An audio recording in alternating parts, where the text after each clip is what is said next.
Hello and welcome to another Let's Drink Tea video.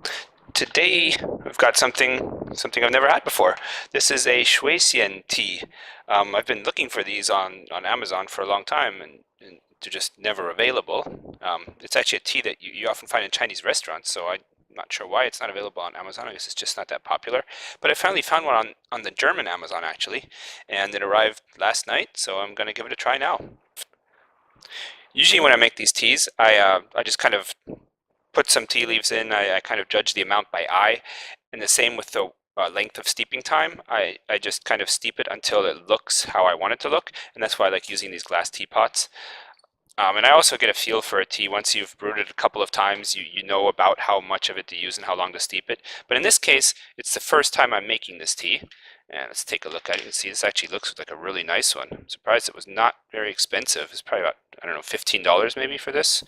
So pretty good.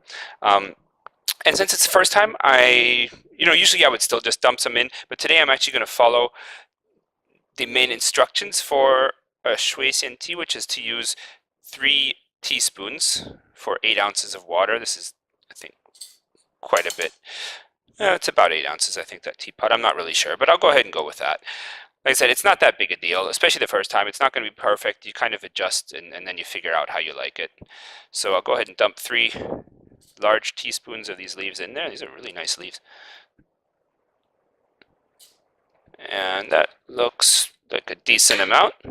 So then I'll add some water. For oolong tea, you want water that is a little bit cooler than boiling, so maybe 90 degrees or so. This just got done boiling. It's been sitting there for a few minutes, basically at the time I've been talking, so it's probably a little lower than 90, but it's close enough. That's one thing you'll see. It doesn't matter that much what you do.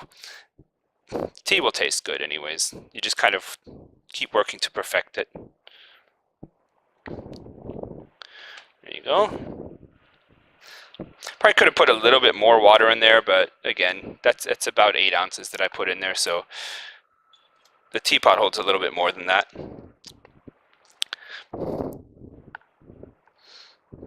And then we'll just let it steep. It brews to a bit darker than this, so we'll give it, I don't know, probably the first time I say I'll give it about a minute, maybe 2, and let it sit there until it has a color that I like.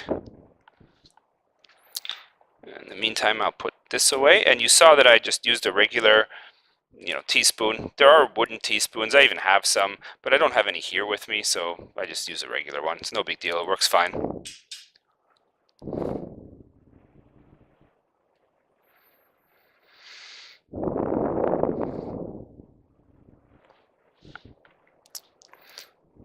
And you can already see what this is going to look like.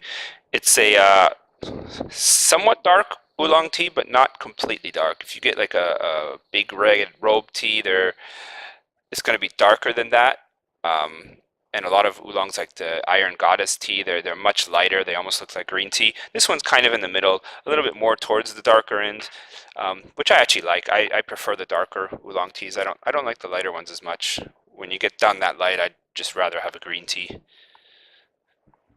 So let me just kind of see what it looks like there. See, when you pull it, you can see a little bit more of the color come in there. It looks really nice. So I think I'm actually going to take it out now. That looks good to me. And you can see I forgot that I have a teapot where I don't need to do this. I have several, and my other one I need to take, when you take the strainer out, you can't put the lid back on. So it doesn't have this hold piece, so you have to just take the whole thing out. With this one, I can just take the strainer out and then leave that and the lid on, but sometimes I forget when I've been using the other one for a while, which is strange because that's the best feature of this teapot. And there you go. That's how you make Shui Xian tea.